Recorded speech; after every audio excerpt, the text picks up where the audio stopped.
El segundo es el primero que pierde. ¿Por qué lo digo? Porque se lo digo mucho a mis hijos, porque lo que no quiero es que tiren la toalla. La toalla no se tira. Tienes que luchar y ponerte tus metas y conseguirlas y para adelante y para adelante. No puedes retroceder. Alguien que retrocede no tiene éxito. No puede tenerlo. No puede tenerlo. El éxito es la consecuencia de un montón de fracasos.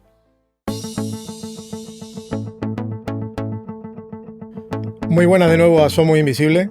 En esta ocasión, pues bueno, no estamos en el estudio de grabación nuestro. Hemos cambiado nuevamente, estamos intentando de mejorar en todos los sentidos y en este caso, pues bueno, estamos en un estudio de sonido profesional. Así que nada, espero que disfrutéis del sonido, que esta vez pues no va a ser un problema.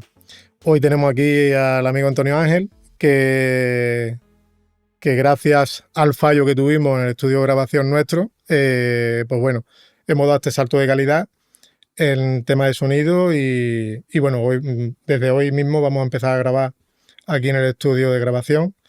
Abajo en la descripción pondremos dónde nos encontramos. Así que nada, hoy tenemos una persona que lo ha vivido todo, desde perder a su padre con tan solo 4 años, montar negocios desde cero, invertir en el momento peor, que fue en el momento del ladrillo, 2008, arruinarse, resurgir y bueno, a día de hoy se encuentra en un momento dulce y nada, vamos a conocer la historia del amigo Antonio Ángel, que hoy está aquí con nosotros. Muy buenas tardes, Antonio Ángel, ¿qué tal? Buenas tardes, María. Pues nada, aquí de nuevo. ¿Cómo estamos? Muy bien, tranquilito y bastante bien, cómodo. Pues nada, va a aparecer hoy un déjà vu totalmente porque, bueno, ya hemos charlado anteriormente, hemos tenido la grabación completa, pero por problemas de sonido, pues bueno, hoy nos encontramos aquí y voy a volver a disfrutar de ti y espero que los suscriptores y suscriptoras pues disfruten igualmente que yo. Así que nada, pues nada, Antonio Ángel, como he comentado, los inicios en esta vida tuyos fueron duros, porque a los 4 años, pues ¿qué ocurrió a los 4 años exactamente? Pues nada, a los 4 años yo tengo un hermano mellizo, que es el único que tengo, mi hermano Félix, y a los 4 años nos quedamos sin padre. Circunstancias de la vida y pasó y está, y nos hemos criado sin padre, entre comillas. Hemos tenido mi tío y mi tía que siempre han ejercido como tales, pero mi padre biológico cuando teníamos 4 años pues falleció. Estamos cerca de los 5. Padre falleció en noviembre y nosotros en enero cumplíamos los 5 años. Muy bien. Esos segundos padres o tíos, ¿qué función hicieron aquellos años tan difíciles? Bueno, es la hermana de mi madre, que está súper unida, a día de hoy sigue igual, muy unida, y su marido, mi tío Antonio, que para mí ha sido un referente siempre como padre, no nos ha dejado nunca por detrás, tiene 4 hijos que nos hemos criado como hermanos y nos ha llevado siempre la mano a todos lados. Donde ha ido sus hijos, hemos ido nosotros. Siempre, para mí siempre ha sido un referente, lo sigue siendo a día de hoy. Lo que pasa es que evidentemente, pues después de la experiencia y trayectoria profesional, pues cada vez le pido menos consejos, pero cuando lo tuve que pedir, ahí estaba. Muy bien. ¿Cómo fueron esos años?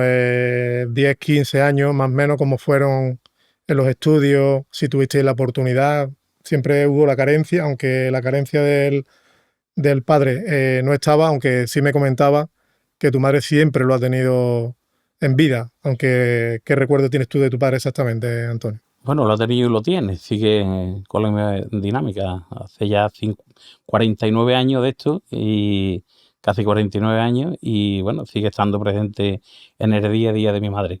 La carencia, pues hemos tenido la carencia de un padre, yo sé, de ir los amigos al cine, vamos a pedirle a mi padre 20 duros y decir tú, yo a quién se lo pido. No se lo puedo pedir otra vez a mi tío, o no puedo. Entonces un poco limitado en cuanto a eso, y a lo que te hace, pues bueno, madurar un poquito más rápido de la cuenta. Con respecto a los estudios, pues estudié hasta segundo de hostelería, ya segundo grado me tenía que ir a Sevilla, no me lo podía permitir económicamente y empecé a trabajar. Muy bien. Bueno, cuéntanos algo de tu hermano Félix. ¿Qué quieres que te cuente? Mi hermano es inagotable, una fuente inagotable de trabajo. Es un Bueno, tío muy currante. muy currante. Fuisteis a la mili, ¿no? Nos fuimos a la mili, y nos tocó de irnos a la mili, nos tocó en Cormená Viejo, está al lado de Navacerrada, y bueno, no habíamos visto nunca la nieve y nos hartamos allí de nieve, nos fuimos en enero y nos dimos una pecha de nieve lo más grande del mundo. ¿Qué hiciste allí en la mili exactamente? Porque me comentabas que estabais destinado a algo allí En la diferente. mili, bueno, mi madre luchó mucho porque al ser mellizos nos íbamos en el mismo reemplazo y le propusieron de que se fuese un año antes, un año uno y otro año el otro. Pero ella decía que para ella iba a hacer 2 años de mili y de la otra manera uno y además tenía la tranquilidad de que íbamos a estar juntos. Entonces nos tocó la región militar centro, ¿vale? Y nos fuimos por arriba de Madrid. Estuvimos allí unos 5 o 6 meses y después mi madre pidió el cambio de región y nos trajeron aquí a Capitanía. Estando allí decidimos apuntarnos en zapadores, que es una especie de cuerpo de élite. Si hubiese una guerra, los que van abriendo trincheras delante, Guillo. Y por las circunstancias y también por la necesidad, porque te vas para allá y te pagaban como soldado 1.069 pesetas, es decir, trabajo los cuerpos especiales eran 120.000 pesetas o 140.000 pesetas, lo que viene siendo hoy 700 y pico de euros. Entonces decidimos pues estar ahí. Y durante el periodo de la mili, que fue un año, estuvimos ganando dinero. Muy bien, cuéntanos un poco que me decías que había ahorrado en la mili. ¿Cómo se ahorra en la mili, Antonio Ángel? Estando tan lejos de casa. Pues trabajando todos los fines de semana, de zoo a zoo. Nos íbamos a trabajar por la mañana a dar servicios de catering, por la tarde volvíamos, por las noches en discoteca, dormíamos poco. Pero eso es Y allí. bueno, en Madrid no llegué yo a trabajar, me venía para acá y trabajaba aquí. Y antes de irnos a la mili, que nos fuimos con unos ahorros, puesto que mi madre tenía una paga muy pequeña y queríamos que el tiempo que estábamos fuera, que por lo menos las necesidades básicas de la casa la tuviese cubierta. De acuerdo.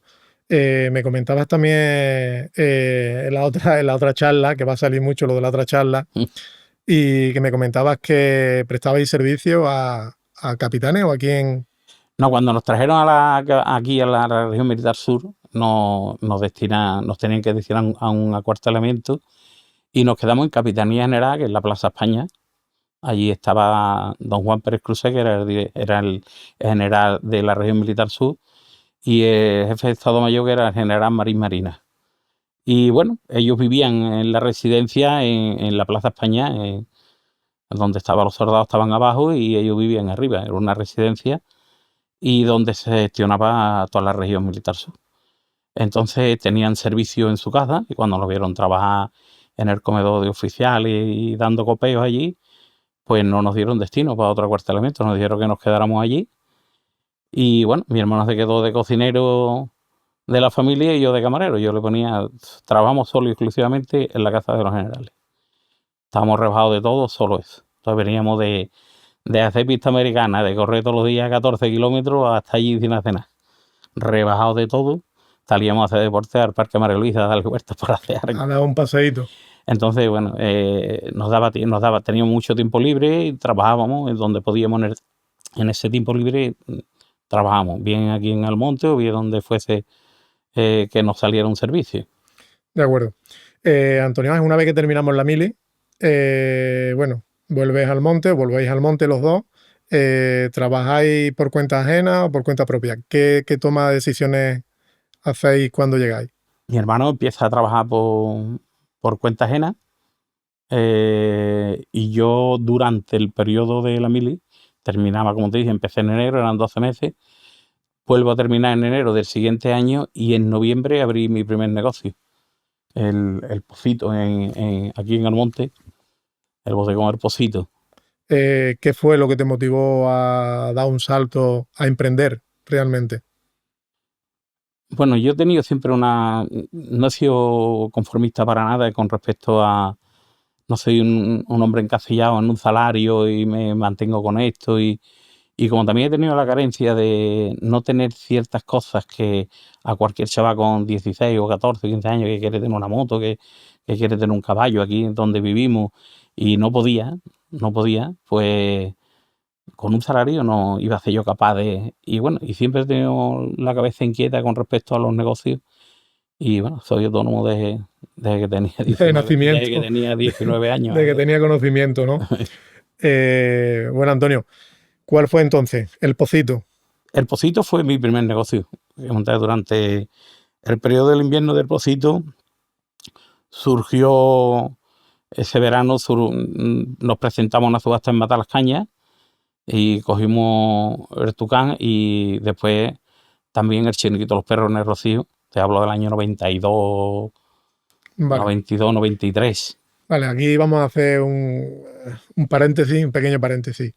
Los perros, ¿de dónde vienen los perros? ¿Qué significa los perros? Y luego entramos en el chiringuito en sí de los perros. Bueno, los perros, nosotros cogimos el bodegón El Pocito. Era una bodega antigua, un lagar antiguo que se conservaba, y montaron un bar. Nosotros traspasamos ese bar, era un bar siendo bar. Y bueno, anteriormente lo habían tenido una gente que llegaba, por lo visto, la gente a pedir una copa y decía, echárselo ustedes, porque estaban tocando la guitarra, cantando, o al menos eso nos decía. Entonces la gente siempre se refería al Pocito, en vez de por el nombre, por el bodegón El Pocito, los niños que han cogido el bar de los perros. El niño que han cogido el bar de los perros, coño, que decidimos ponerle el chiringuito de Rocío. Los perros y que nos identificara la gente como que éramos nosotros. Y se le quedó, no viene de otro lado, nada más queda ahí. De acuerdo. Comparte un poco las características del chiringuito Los Perros, porque bueno, sabemos que estamos en el Rocío, allí no hay pavimento de hormigón ni de grava. ¿Allí qué es lo que hay exactamente en el Rocío? Nada, en el Rocío había un bar de flamenco, que era de Rafael Medina, el cantante de aquí de nuestro pueblo. Se llamaba El Rincón Rociero. Estaba en la calle Isabel Alfonsa, y luego estaba el pub de toda la vida de Rocío, que estaba en el barrio de La Gallina. Entonces el ayuntamiento decidió sacar a licitación algunas zonas para chiringuitos. Estaba el chiringuito, aparte de nuestro había varios más, vamos, el Mucha Marcha, que estaba antes que nosotros, que estaban al lado del Puente de las Olís, los Niños de la Choza, que montaron también otros. Vale, pero ¿cómo era exactamente el chiringuito? ¿Estaba montado donde? ¿En una calle o dónde estaba? No, el chiringuito estaba en un espacio libre, terreno vacío. Lo montamos nosotros. Nos enseñó un hombre de aquí del pueblo, fuimos a coger anea. El techo lo hacíamos de anea, lo hacíamos nosotros, íbamos a cegar la anea, la secábamos ahí en el Porretá, en el campo del padre de mi socio, y Manuel Remedio nos enseñó a amarrar la anea y hacer los techos. Los hacíamos nosotros y lo montábamos nosotros todo. Lo hacíamos nosotros todo. ¿Cómo era el cerramiento del propio chiringuito? El propio chiringuito, pues, era un octógono bastante grande, y luego la superficie donde estaba la gente era un círculo alrededor del chiringuito, como si fuera con un palo más. Teníamos andamios y teníamos como un palo de estos que ponemos para las bestias, un poquito más bajo, otro un poquito más alto, donde la gente se sentaba como un palo más. Y bueno, entonces para aquella entonces no había botellonas, no había nada de eso, y la verdad que funcionaba muy bien. Nos sorprendía mucho porque empezamos a vender lo más grande. En verano se hizo viral ese chiringuito en aquella época y nos dio un boom. Gordo, rifábamos motos, viajes al Caribe, cosas insospechables para cualquier negocio de hostelería de copa, lo hacíamos nosotros allí. Bueno, Antonio, si tienes fotografías algunas por ahí, supongo que tendrá algunas, ¿no? Algunas y por ahí. Pues búscalas, y de aquí hasta que se publique este episodio, pues las subimos para que la gente... Porque para nosotros es algo conocido, lo hemos vivido, lo hemos disfrutado, pero no para todo el mundo es conocedor de cómo se montó ese chiringuito, porque ya te digo, nosotros lo vemos como algo en el recuerdo, pero la gente no creo yo que se haga la idea de unos andamios y demás. No, nosotros tenemos fotos del personaje que tenemos allí, ¿no? Date cuenta que los tiempos son totalmente otros, no había móviles, los móviles ahí era... Claro, los móviles, con una antena grandísima. Los móviles llegaron, si no me equivoco, sobre el año 96, 98. Claro, y nosotros tuvimos los perros hasta casi el año 2000. Y la verdad es que no, para aquella época no había fotos, vamos, había fotografía, pero lo que te quiero decir, no tenemos como podemos tener a lo mejor del Chiringuito Tucán o de cualquier otro Ya, negocio que sí tenemos, que se ha mantenido en el tiempo y sí hay, pero de los perros no sé, hay, algunas hay, yo sé que algunos de los trabajadores tenían, porque me la han enseñado, vamos, a vale, ver si te las puedo recopilar. de acuerdo. Bueno, cuéntanos un poco qué negocio de hostelero abristeis más en esa época, porque abristeis unos cuantos. Abrí unos pocos, para el verano teníamos el Chiringuito de los Perros, la gente nos pedía que en invierno montáramos también algo de copa y montamos el Yoja, lo que era la cafetería del monte, en los bajos, un semisótano que daba al callejón Botica.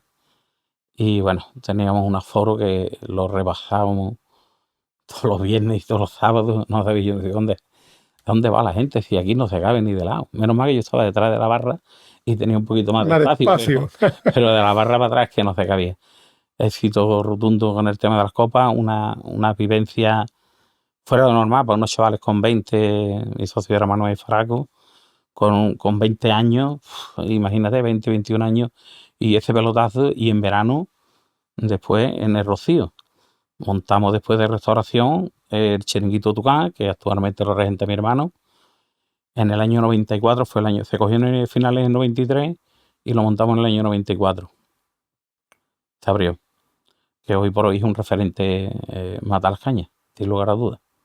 Sí, Y ahí está, ahí sigue, hemos subido creciendo. fotos, hemos subido un par de vídeos de uno de AFE que ya terminó de trabajar allí Eh, y otro del amigo Mamadou de Mamadou. recientemente.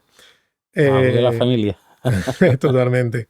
Ya queda tu hermano Félix, que ya caerá. Que bueno, algún restaurante también más en la zona. Sí, bueno, en Matalascaña monté en la taberna de la Plazuela, en el centro, en la plaza, que es solo para la temporada de verano, aunque yo me fui una época en que me estuve viviendo en Matalascaña y lo tuve abierto inclusive para el invierno.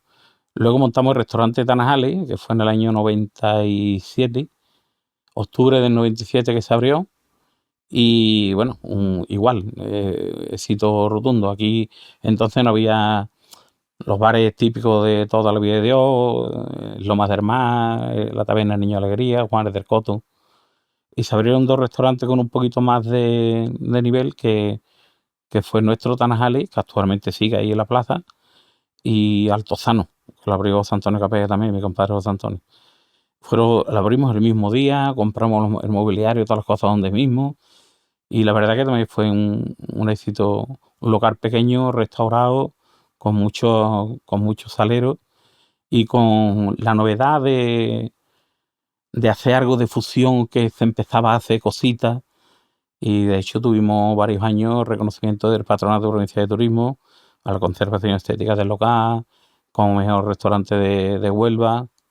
Tuvimos varios premios consecutivos al respecto de eso, bastante bien, muy De bueno. acuerdo. Antonio Ángel, cambiamos de tercio, ¿no? Llega 2000. Anda. ¿Qué pasó en el año 2000? Bueno, pues en el año 2000 teníamos 4 negocios de dos evidentemente dos de hostelería, 2 de copa y 2 de restauración, Cheniquito, Tucán y Tanajali, y Los Perros y el Yoja.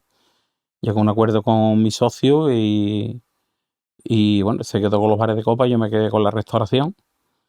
Y llegué a un acuerdo con mi hermano, que mi hermano siempre ha trabajado con nosotros desde que se abrió el Cheniquito Tucán.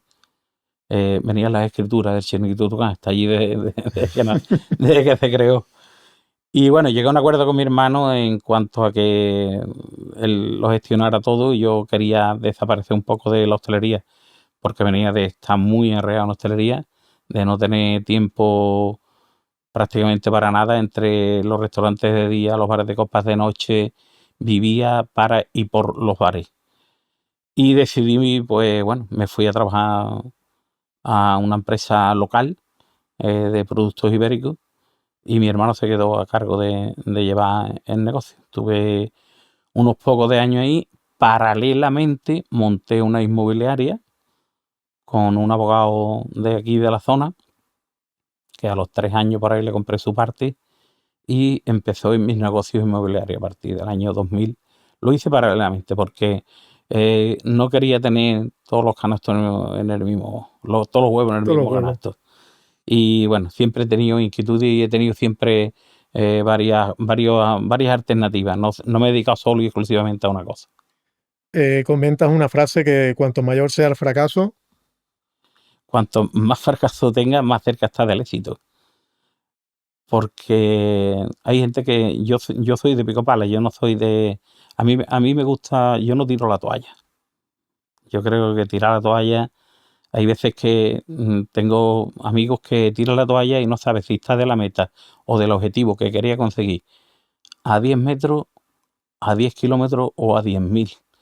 Entonces no lo sabe, tío. Muchas veces con un poquito más de esfuerzo se consigue lo que tú quieres. Yo soy de piñón fijo. No tiro la toalla nunca. Entonces creo que tienen más posibilidades el que va 20 veces a llenar el cántaro a la fuente que el que no va. El que no compra cupones no le toca. Tú tienes que comprar aunque sea un cupón para que te toque. Y no te toca. Entonces tiene más posibilidades el que va 20 veces que el que no va. ¿Qué es lo que pasa? Que evidentemente se llama fracaso. Pero que el éxito viene después de mucho esfuerzo, de muchas decisiones erróneas, de equivocarte, de seguir machacando y cada vez estás un poquito más, cada vez te equivocas un poquito menos y estás más cerca del éxito. Entonces el secreto está en no tirar la toalla. vale. Y la palabra suerte, ¿dónde la metemos? Yo creo que la palabra suerte, la suerte hay que buscarla. La suerte no te llega por el amor al arte. Porque eres muy buena gente y eres un tío con visibilidad y tienes suerte. No, la suerte hay que buscarla. Y está detrás de la constancia, de la perseverancia, del tesón, de no tirar la toalla. Es que vuelvo a donde mismo, porque la suerte tiene que ir acompañada también de eso. Hay gente que no tira la toalla y a lo mejor no han tenido tanta suerte, ¿vale? Pero la suerte creo que hay que buscarla también. Muy bien. Antonio Ángel, abriste la inmobiliaria. ¿Solo hiciste ventas para terceros o también hiciste compras para ti como modelo de inversión?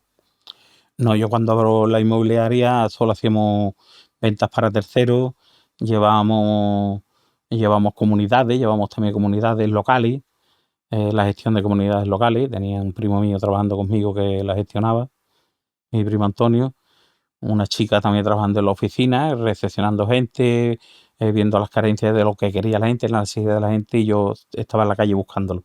Solo compra-venta. Yo el tema de inversión empieza bastante después de, bueno, bastante. Te hablo del año 2000, cuando montó la inmobiliaria, y yo no empiezo a hacer inversiones hasta el año 2005 a 2008. Es cuando empiezo a hacer algo de inversiones. De acuerdo. La inmobiliaria muy bien, ¿no? Supongo, ¿no? En aquella época, bien, se vendía bien. Había muchas inmobiliarias, había aquí un ciento y la madre de inmobiliarias. Pues a día de hoy aquí lo que es el pueblo de Almonte hay muy poquitas. Hay muy poquitas, hay muy poquitas. Se rinde la gente, por eso se rinde. Cuando se gana dinero, todo el mundo quiere dedicarse a esto, pero cuando no se gana, esto hay épocas, ha pasado épocas que te pasan los meses y no realizas una venta. Y dices tú, coño, tengo un local alquilado, luz, agua, internet, no sé cuántos, salarios, seguros sociales, y pasa un mes, pasa otro mes y no hace venta y al final la gente termina cerrando. Pero bueno, sí es verdad que había en aquella época había infinidad de inmobiliarias. De acuerdo. Bueno, ahora vamos a entrar en un momento más peliagudo, que es las inversiones inmobiliarias. Y bueno, compártenos un poco lo que tu experiencia en ese sentido, lo que se acercó a la crisis del ladrillo y las inversiones que a ti te cogieron un poco ahí y demás. Bueno, yo por el año 2005 por ahí trabajaba solo ya con el tema inmobiliario, colaborando con otras inmobiliarias, pero me refiero solo que no tenía socios. Y empiezo a coger cosas en exclusividad y demás y a quedarme con cosas. Quedarme con propiedades en venta en campos de golf, no aquí en la zona, sino en Sevilla, en Huelva, en otras provincias y meterme en cosas. Empecé a meterme en cosas, en naves industriales, en fin, hacía muchas ventas, lo cual me permitía invertir.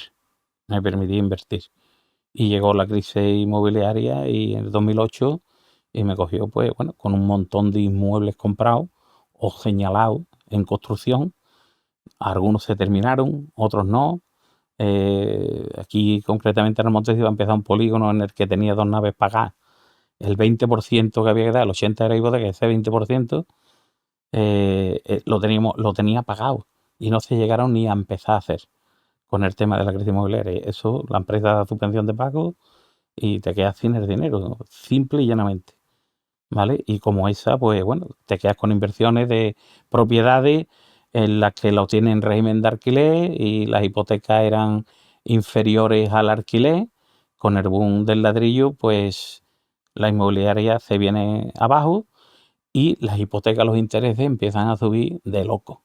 Y si antes te pagaban 400 euros por un alquiler y pagabas 300 de hipoteca, pues pasas a pagar 600, 650 hipotecas y sigues cobrando 400 de alquiler. Entonces empieza a hacer el agujero en el bolsillo. Pensando que va a durar poco tiempo, pues la crisis inmobiliaria duró hasta pelar, hasta tocar sótano, no suelo, sótano, Sótano. ¿vale? Pero bueno, de ahí se aprende. Yo lo digo en muchos episodios, que hoy día hay un movimiento post pandemia, hay muchos inversores. Yo me meto dentro también de esos inversores, pero creo que que muchos de esos inversores no vivieron, por suerte, porque también eran más jóvenes, no vivieron esa época de crisis inmobiliaria, pero claro, cuando perdemos de vista la historia, y que tampoco la historia es de hace tantos años, estamos hablando de el que empezó en 2020, estamos hablando de una crisis de 10 años atrás, 10, 12 años atrás, ¿vale? Correcto. Entonces, hoy día yo abogo que la gente se forme, invierta, porque hoy día con el tema de la inflación nos está comiendo poco a poco. Entonces, una de las maneras de combatir la inflación es invirtiendo. Pero claro, también con mucha cabeza y diciendo que hay que ir poco a poco, porque hoy teníamos una charla telefónica, Antonio Ángel, en la cual queremos llevar una hora, casi una hora hablando por teléfono, y te lo decía que al final era una cadena. Es decir, tú puedes tener, porque hoy se dice que nos apalancamos muchísimo con el tema de los bancos, que si un 80, un 90, incluso un 100% nos seguimos apalancando, que ahora vamos a entrar en los apalancamientos también de los años 2000 y poco, y, y los inversores, bueno, los que están vendiendo de que comprar una casa con una hipoteca del banco al 80-90% es como que es un éxito, ¿vale? Está muy bien porque si tú no tienes capital no puedes invertir en ese tipo de inmuebles, pero si llegamos a otra crisis que parece ser que estamos cerca de, yo no sé dónde estamos, en qué momento, en qué altura de la ola, pero no lo sé. Yo veo ahora mismo un momento delicado. No sé si es el mejor momento. Se suele decir que el momento para invertir fue ayer y después es hoy, pero yo no sé si estamos en ese momento de invertir hoy o no. Habrá que valorar las cosas. Pero tú, Antonio, que viviste aquel momento, que tuviste una inmobiliaria desde los años 2000, que decidiste invertir a partir de 2005, 2006, cuando tú ya te veías con cierta formación, porque realmente la tenía. Entre tantas ventas, pues estabas viendo que el precio de mercado era el que era y que tú estabas comprando a buen precio. ¿Qué le diría a día de hoy a estos inversores post pandemia que se ven que el banco le da el 90%, que, que parece que todo es un éxito comprar a precio de mercado? A día de hoy precio de mercado es el que es, pero mañana cuando nos levantemos ese precio de mercado sigue siendo el mismo. Bueno, la crisis inmobiliaria no tiene nada que ver la de ahora, o sea, ahora no hay crisis inmobiliaria, la habrá, pero no, de momento no la hay mucha demanda de vivienda. La diferencia entre la de antes y lo que pasa actualmente está también que antes no compraba el comprador final. El suelo valía barato, la construcción valía barata y venía un tasador y te tasaba una vivienda por encima del valor del precio de mercado. Una vivienda que valía 80.000 euros, pues te la tasaba en 110 y el banco te daba el 80%. Entonces te sobraba dinero, después de pagar la vivienda, te sobraba dinero para pagar los impuestos, para pagar 4 cosas que tuviera que hacer en la casa y demás.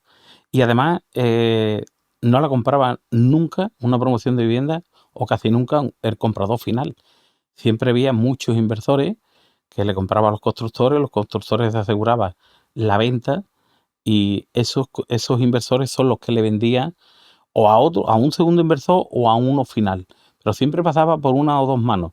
Yo he vendido casas que salían de partida en 110.000 euros y hemos terminado vendiéndolas en 140.000 y no estaba terminada de construir. O sea que bajo el mismo contrato ha habido gente interesada y se ha vendido unos a otros.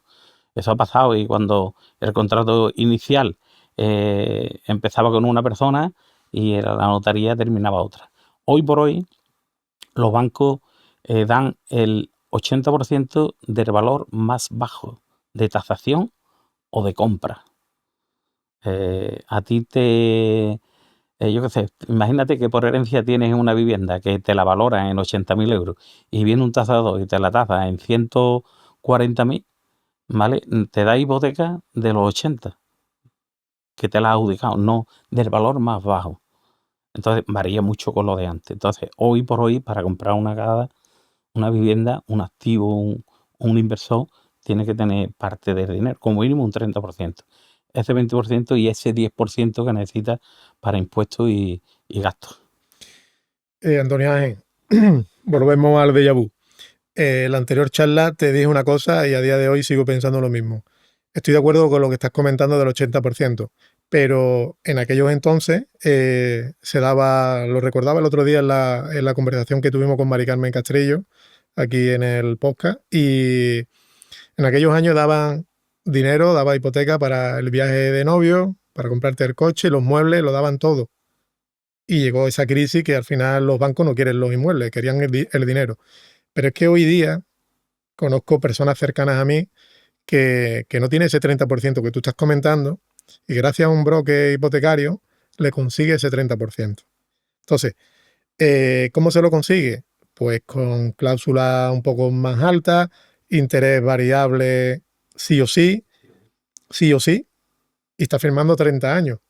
Pero quien firma algo a interés variable, ¿qué seguridad tiene que el año que viene, bueno, dentro de 6 meses o X meses, no le sube? Te quiero decir que al final 20 años después estamos repitiendo las mismas historias o el banco está repitiendo lo mismo, aunque el banco no quiere vivienda. Pero si esa persona deja de pagar o no puede llegar a pagar esa diferencia de lo que hoy día su hipoteca puede ser 300 euros, si es variable puede cambiarle a 400, 500. Es que no tenemos ni idea de cuando hay un cambio. Cuando tú te aseguras a un interés fijo, el interés fijo este chico no podía acceder a él porque el broker hipotecario le comentaba que la única opción de poder comprar era sin dinero, sin dinero de ahorro, sin ese 30%. Tenía que entrar sí o sí por ese interés variable. Si no lo puedes hacer de hoy por hoy a una vivienda. Sí, pero es que volvemos a cometer errores del pasado. Sí, con la diferencia que antes el banco daba dinero, mucho más dinero del valor real de la vivienda. Si el tasador tasaba por arriba, lo que tasaba te daba mucho más dinero de lo que a ti te costaba. Te podía dar banco 120.000 euros y tu escritura en 100, ¿vale? Y te seguía sobrando la cuenta 20.000 euros, que es para todo lo que tú has dicho antes. Para un viaje de novio, para terminar o para comprarte un coche, o para terminar de comprar los muebles de la vivienda. Eso hoy no pasa, Los bancos son más austeros con respecto a eso porque se quedaron con muchas propiedades, con mucho valor de hipoteca que en el mercado estamos por debajo de ese valor. Los bancos han tenido que soltar todos los inmuebles, todos los activos que tenía por debajo de los precios. Si no, no los venden. Los fondos han aprovechado de eso, vamos, pero de loco. Eso, había inmuebles que daban en segundas viviendas, Costa, Rocío, este tipo de mucho dinero, que después bajó el mercado una barbaridad los precios, porque no se vendía nada por la crisis, y los bancos han comido ahí marrones gordos. Ahora está volviendo un poco la historia, como tú bien dices, pero los bancos no abren tanto la mano como la abrieron en su día. ¿Tú ves diferencia entre caja y banco? Yo no he trabajado con las cajas, yo hasta ahora he trabajado siempre con bancos.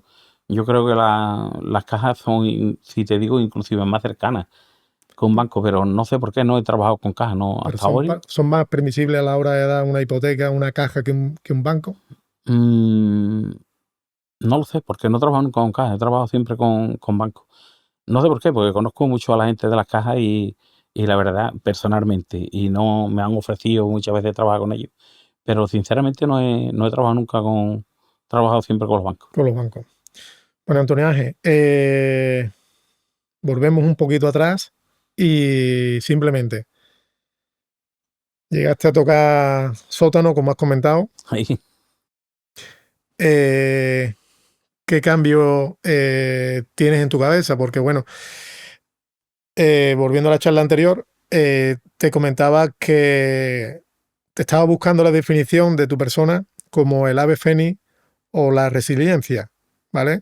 Y bueno, me enseñabas un tatuaje que un tenía tatuaje una vez Feni aquí. del ave fénix. Tatuado. Ah, Y yo te decía que más bien la resiliencia, porque bueno, el ave fénix es resurgir de la de la ceniza. ceniza, correcto. Y la resiliencia pues significa, pues bueno, afrontar esos golpes duros y superarlas con más fuerza si cabe.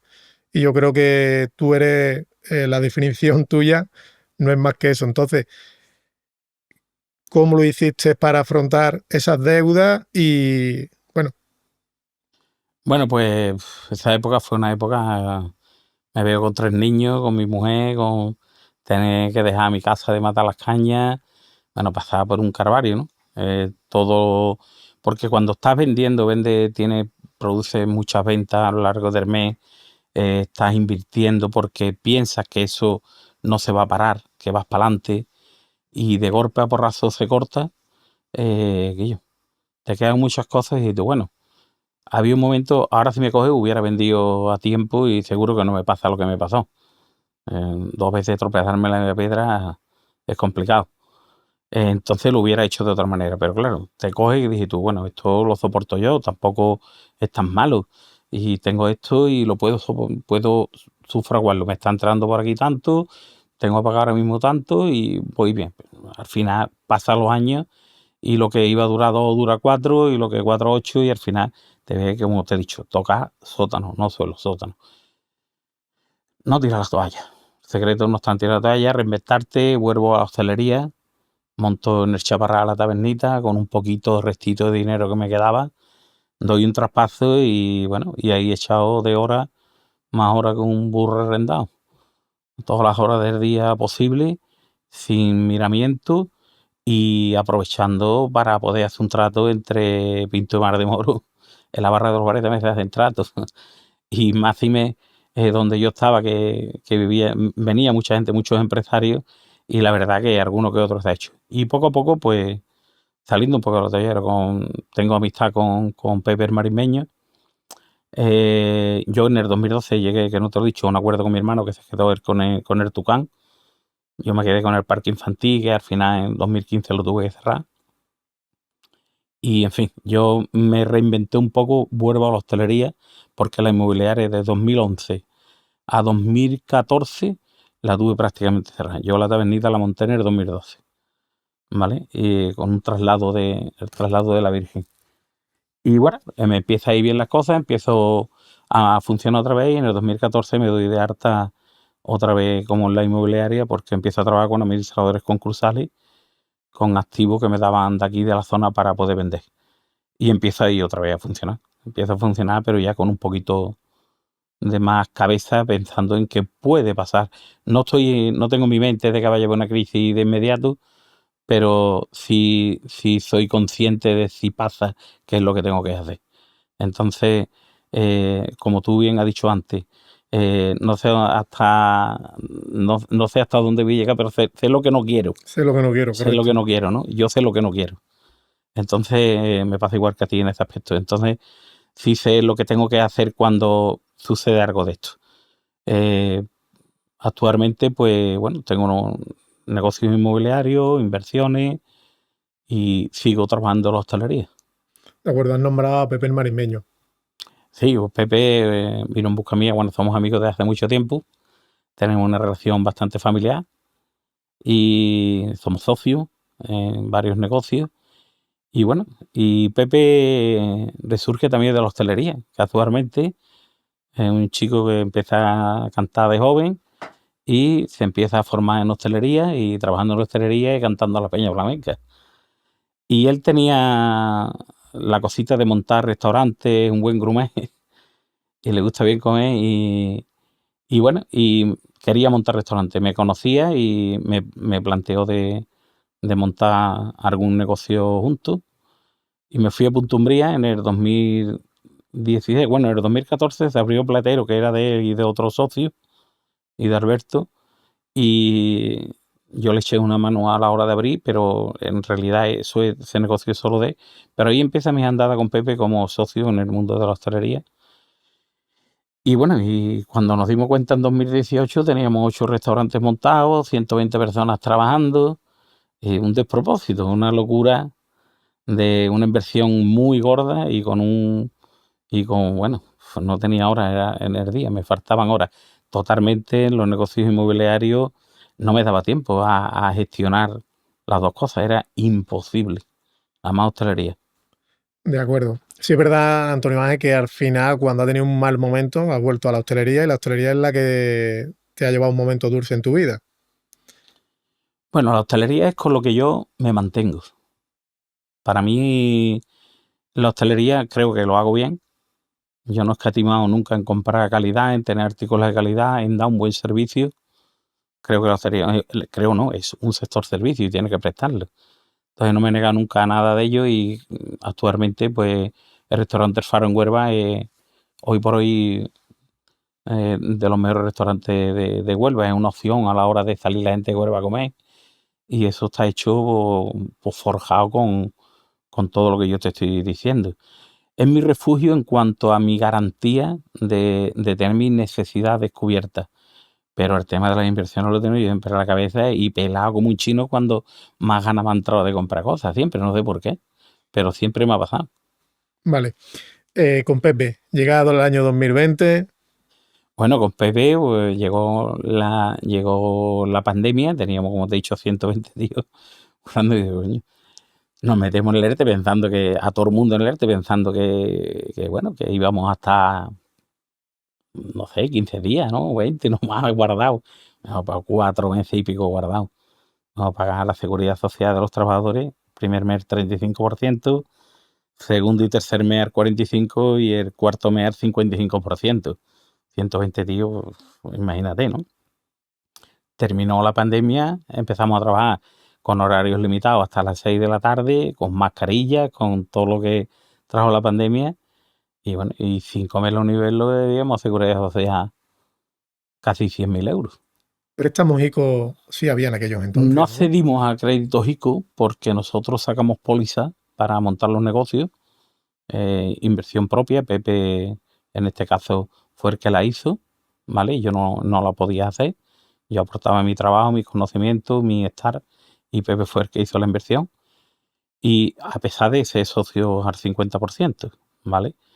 Y bueno, Pepe, aparte de su negocio de hostelería que tenía, Pepe tiene clínicas de drogodependencia y tiene también una empresa que se llama Invermar Inversiones, que se dedica a desarrollo industrial y temas inmobiliarios también, ¿vale?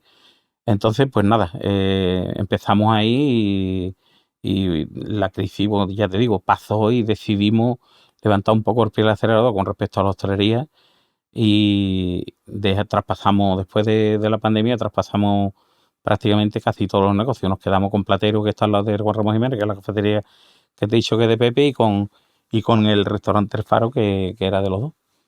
Y actualmente pues sigue estando ahí los dos y funcionando bastante bien. De acuerdo, Antonio Ángel. Eh, ¿Qué pensabas cuando llegó la pandemia? ¿Se te venía otra vez la crisis del ladrillo en lo alto por las noches, en esas noches largas? Pues no tanto, porque no tenía hecho inversiones por aquellos entonces. A pesar de haber vendido cosas y de haber estado funcionando desde 2014 con administradores, es verdad que cuando empecé con Pepe, empecé con menos intensidad de trabajo, pero poco a poco, conforme íbamos cogiendo volumen de negocio y abriendo negocio, cada vez tenía más trabajo. Entonces no me daba mucho tiempo a invertir. Entonces la tranquilidad de no tener hechas inversiones no tenía riesgo cuando pasó la crisis. No me cogió, mira, por 4 meses. De hecho, aproveché la oportunidad de la crisis para comprar. Después de la pandemia compré, porque los precios estaban muy por debajo, había gente que no podían pagar sus casas, había, en fin, oportunidades de negocio que te salen, que aprovechas y ya está, y tiras para adelante. Ahí empiezo otra vez con el tema de inversiones. Eh, Exactamente con el tema de las inversiones, Antonio Ángel. Yo tenía por aquí apuntado que, bueno, que hiciste un cambio e incluso llegas a firmar en notaría a nombre de otro. Es decir, la gente cuenta contigo ahora como persona referente y sobre todo discreción, ¿no? Que es lo que... Hombre, yo intento aportar la máxima profesionalidad en todo lo que hago. Me implico muchísimo. Hay gente hay gente que quieren pasar desapercibida y hay gente que quieren que la gente pase por su puerta. Quiero una casa en la plaza porque quiero que la gente pase por mi puerta y que diga la casa es mía, ¿no? Pero también hay inversores que quieren discreción y yo se las doy, yo le doy esa discreción, porque yo soy un tío que le hago el trabajo, no lo cobro, evidentemente, inclusive tengo empresarios que por no ir a la notaría, pues me dan poder simplemente para firmar, voy y firmo en su nombre y hago compras para otros clientes. Muy bien. De acuerdo. En este momento, ¿cómo te encuentras a nivel inmobiliario de inversiones? Pues bien, ahora mismo recuperando las inversiones que tenía hechas, pues hicimos inversiones el año pasado, estamos produciendo las ventas, se han producido casi todas las ventas ya y ahora mismo pensando en volver a reinvertir, Y bueno, bastante cómodo, sin apretadera ninguna y la verdad que profesionalmente cada vez más consolidado en todo lo que hacemos. Tengo en función al negocio que sea, pues busco socios o no los busco, en función a los importes que barajemos de inversión. Muy bien. Eh, con toda esta experiencia, Antonio Ángel, desde que hiciste la mili y tanto emprendimiento, inversión, fracaso, bueno, fracaso, no haber conseguido lo que estaba buscando, ¿cómo encuentras ese equilibrio a día de hoy? Y yo, el equilibrio está en no aburrirte. Hay que saber vivir con lo que se te toca vivir. Hay muchas veces que la vida te va bien y cuando la vida va bien y eres joven, malgastas, haces cosas que no... Y aprendes con el tiempo. El dicho de que el zorro no sabe por zorro, sino por viejo. Entonces al final aprendes a ser un poquito más austero, a guardar, a saber invertir en algo que tenga garantía. Yo he invertido muchas veces antes, te hablo de 2005, 2008, sin pensar qué puede pasar, sino que he invertido y punto. Y si sale, sale, y si no sale, estoy ganando dinero por otro lado. No me preocupa. A día de hoy no funciona así. La cabeza funciona de otra manera. Ahora miro si la piscina tiene agua, si no tiene agua, la profundidad, miro todos los pasos, me aseguro y luego doy el paso para adelante. Cuando doy un paso para adelante sé dónde está el éxito. Sé dónde está el éxito. Sé llegar ahí. Antes tiraba el cohete al aire sin saber si iba a explotar o no iba a explotar.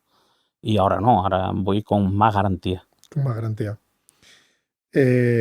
Hoy en la llamada que hemos tenido este mediodía, me comentabas un poco el tema de seguir invirtiendo en diferentes activos y bueno, el tema de las formaciones, ¿no? Que salió en la llamada.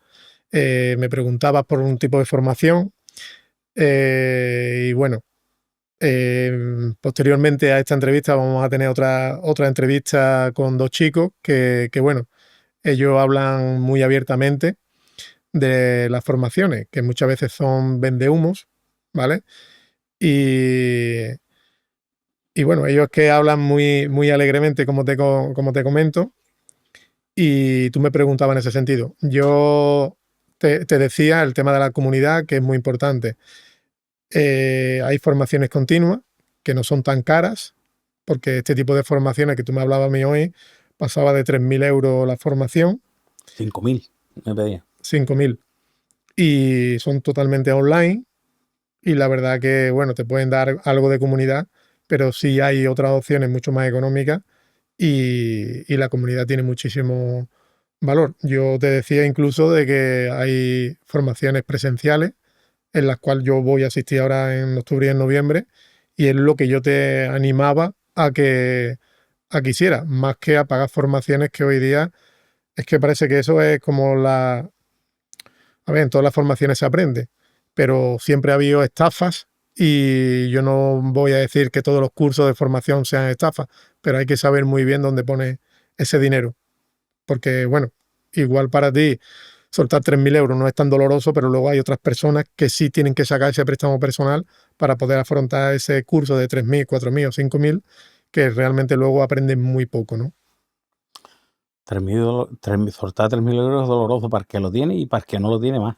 Sí, pero el que tiene ¿Sabes? que sacar un El que lo préstamo, tiene, el que tiene que comprar este tiene que ser un grandísimo fuerte. Lógicamente, pero para el que lo tiene también es doloroso perder 3.000 euros. Yo el tiempo intento perder justo, no mucho más. Sí es verdad que, bueno, después de estar viendo todos los podcasts que veo y de seguirte, pues tengo un poquito más de inquietudes. Pero no escucho nada que yo no haga.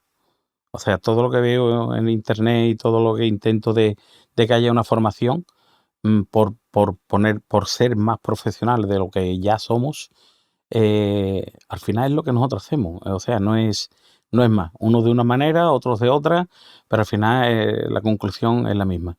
Y todo pasa por machacar, machacar, machacar, machacar. pico y pala. Pico pala. Yo te decía hoy que tu experiencia, tú tienes mucha más experiencia que muchos de los que venden las formaciones estas de esos precios.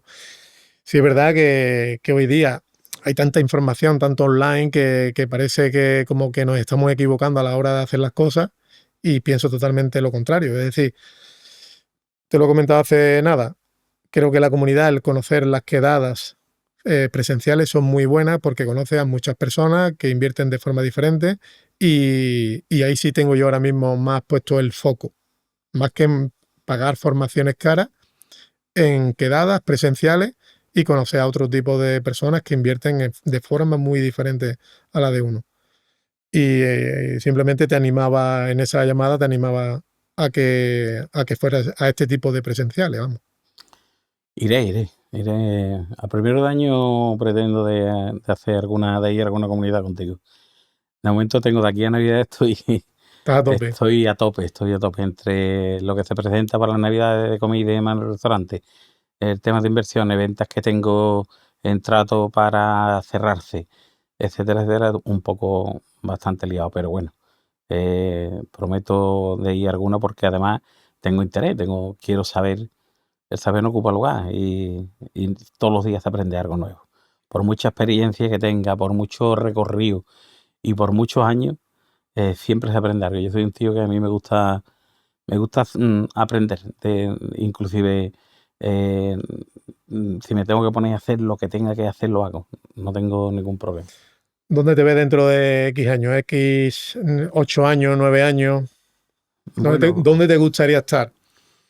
pues mi objetivo es cuando me jubile, pues tener con mis inversiones, mis rentitas garantizadas para mi jubilación. Para no tener Porque, que bueno, yo depender. creo, no sé, mi generación quizás cobre alguna paguilla, pero como va este gobierno, ya te digo yo, que las generaciones, no sé si mis hijos, el día que se jubile, podrán tener una paga como no hagan algo de inversión y garantizarse un futuro, una jubilación. Porque hoy por hoy, los otros días hablando con un señor que se dedica a hostelería, de aquí del pueblo, va al restaurante a hacer una visita y le digo, coño, has pasado mejor vida, ahora estás sin hacer nada. Y dice, pues gracias a Dios que tengo las 4 inversiones que hice que me dejan una renta, porque llevo pagando autónomo desde los 19 años y me ha quedado 900 euros de paga. ¿Y qué se hace con 900 euros? Si no me da tiempo y voy al Mercadona y el carro viene con 200 pavos y paga la luz y son 200 y pico de euros. Si no tuviera el recurso de que con el dinero, los esfuerzos del trabajo de toda una vida, ha hecho pequeñas inversiones que las tienes pagadas y consolidadas y le dejan una renta, pues hoy estaría pasando calamidad después de toda una vida cotizando. Pues yo si yo hubiera cotizado todas las horas de trabajo que yo he echado, yo debería estar jubilado hace ya 15 años. Porque si el día tenía 24 horas y yo echaba 20. 20 y de harta más de 8 no he estado nunca. No se puede estar más de 8. Pues imagínate. Sí, sí puede estar pagando, pero no te compatibiliza, no te suma los días. Es increíble, tío. El pluriempleo te resta los días, no te los suma. Yo siempre digo de que no hace falta, lo he comentado anteriormente, el tema de invertir, que hay que invertir sí o sí, que no es una opción, sino una obligación. Pero Correcto. yo digo de que no hace falta comprar 3, 4, 5 viviendas. Igual, con una vivienda tiene una pequeña renta sumada a esa jubilación, que si esa jubilación es de 900 euros y tienes una casa pagada cuando te jubiles y cobras 500 euros, pues bueno, tiene otros 500 euros ahí de remanente que te puede ayudar a muchas cosas. También los fondos de interés compuesto también te dejan una rentita a largo plazo. Eso es una garantía también. Hay gente que lo hace. El interés compuesto al final tú pones al cabo del año 1.200 euros y que te produce de interés 80, pues el año que viene en vez de 1.200 euros y estás invirtiendo 1.280. Son 1.280 se está multiplicando otra vez por más y cuando te vienes a dar cuenta y te han pasado 15 años por encima, si alguien con 40 años empieza a invertir en interés compuesto, estamos hablando de 100 euros al mes, que no es ninguna, o 50, cuando te vengas a dar cuenta y te vayas a jubilar, tienes un dinero curioso, bastante curioso, ¿vale? También es otra opción de inversión, no tiene que ser un inmueble.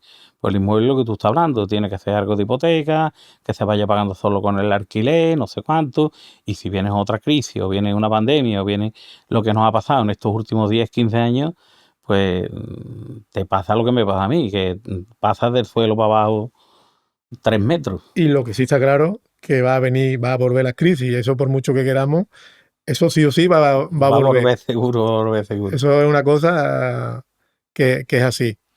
Bueno, Antonio Ángel, yo me gustaría que, bueno, este canal para que siga adelante, necesito más personas y has nombrado a Pepe el Marismeño, no sé si será una osadía o no, pero... Seguramente venga. Hablaré con él para que venga, ¿vale? Yo tengo, lo comentamos en la entrevista anterior, y tengo una frase que me gusta decir siempre, que te la digo mucho a mis hijos, que el segundo es el primero que pierde.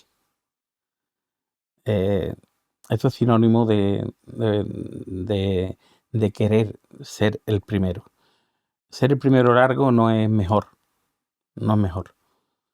tampoco peor, ¿me entiendes? Eres el primero, pero que el segundo que pierde no lo veo yo, no literalmente como digo yo la frase, simplemente que tú cuando hagas algo lo tienes que hacer con corazón, tienes que luchar para ser mejor. Tú puedes correr una maratón y donde corres 5.000 tíos que dar 232.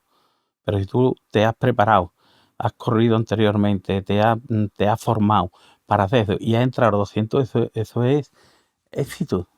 Eso es éxito. Hay gente que no llega, que a mitad de maratón se para el tío y dice, anda, que le den por culo, yo no corro más. Tú que eres deportista y le has podido eso, alguien que se monta en una bicicleta y empieza a hacerlo como un hobby y termina participando en el Campeonato de Andalucía. Ellos son metas que te pones y que al final consigues. El segundo es el primero que pierde. ¿Por qué lo digo? Porque se lo digo mucho a mis hijos, porque lo que no quiero es que tires la toalla. La toalla no se tira. Tienes que luchar y ponerte tus metas y conseguirlas y para adelante y para adelante. No puedes retroceder. Alguien que retrocede no tiene éxito. No puede tenerlo. No puede tenerlo. El éxito es la consecuencia de un montón de fracasos. ¿Vale? Entonces, fracaso, que la palabra fracaso parece que está hundido, como si te hubiera acabado la vida. No, fracaso es que tú te pones una meta que y no la consigues hoy, mañana lo intentas y está un poquito más cerca, y pasado lo intentas y está un poquito más cerca hasta llegar. Tú no, yo con mi cuerpecito me pongo a correr 10 kilómetros y de aquí a la venta del día me tengo que tirar al suelo. Pero si me pongo, pues llegaré corriendo a donde tenga que llegar, ¿me entiendes? ¿No? Entonces, al final es constancia, es perseverancia, es mucha disciplina y en lo que hace pico pala y no tira la toalla. Muy bien, Antonio Ángel. Bueno, pues nada, hemos llegado casi al final, por no decir final. Sí me gustaría, aunque has terminado muy bien comentando la frase y demás, pero sí me gustaría que yo quiero seguir haciendo hincapié en estos inversores nuevos, que Antonio Ángel pues le traslade un mensaje de, bueno, el que tú creas conveniente. No te voy a decir el que tienes que trasladar, porque si no lo traslado yo solo. No sé, comentar un poco pues tu experiencia y el tema de los errores o las equivocaciones, que por mucho que tú sabías en aquellos entonces, pasaron. Y pasa, siempre pasa. El error siempre pasa. La gente, lo que no, yo, alguien que esté empezando, que quiere empezar a invertir, que analice lo que va a comprar, en cuanto a las posibilidades que tiene de que le deje rentabilidad, en cuanto le deja qué pasaría, se ponga en lo malo, se ponga en lo bueno, que analice la operación. Yo he hecho muchas inversiones sin analizarlo. En unas he tenido la suerte de salir airoso y de otras no, y no siempre se gana, ¿vale? Lo que no es puede perder y rendirte. Pero sí es verdad que yo, a quien creo que la gente joven debe de invertir en una cosa o en otra, pero invertir. Yo creo que inclusive siendo un buen profesional de cualquier rama que coja, la inversión debe ir paralela al trabajo diario que tenga uno, ¿no? Y creo que es importante que la gente joven se centre en eso, pero con cabeza. Muy bien, Antonio Ángel. Bueno, aunque ya te la regalé, Y yo no sé dónde la tengo. no sé dónde la tienes. Te voy a aceptar que me dé otra. Pues nada, Antonio Ángel, pues igual que en la anterior entrevista, que bueno, te vas a aprovechar en este caso. Me lleva dos, un doblete. Te vas a llevar dos, una para ti y otra para tu hijo. Una buena inversión. Una buena inversión, volver otra vez. Así que nada, pues nada, Antonio. Pedirte un millón de disculpas por hacerte venir una segunda vez aquí con nosotros, porque estamos, pues bueno, en un estudio de sonido profesional y bueno, creo que al final ese fallo nos ha dado que demos este paso y que es un paso de calidad. Así que nada, Antonio. Pues nada, encantado de estar aquí contigo, de pertenecer a tu historia de podcast. Y bueno, y voy a hacer lo posible por venir a Paper Marimeño. Pues nada, te lo agradezco. Que vendrá, seguro. Pues nada, Antonio Ángel, nos vemos más adelante. Espero que disfrutes realmente de este episodio. Y nada, a los seguidores y seguidoras, espero que hayáis disfrutado de la entrevista con Antonio Ángel. La verdad que la palabra resiliencia la he nombrado varias veces, pero no me cabe que repetirla más veces, porque Antonio Ángel, pues, aunque no ha resurgido de la ceniza, pero ha sabido sobreponerse a esos golpes tan duros desde con 4 años, la crisis, la pandemia y demás. Así que nada, Antonio Ángel, nos vemos la próxima. Un saludo a todos. Muchas gracias. Hasta luego.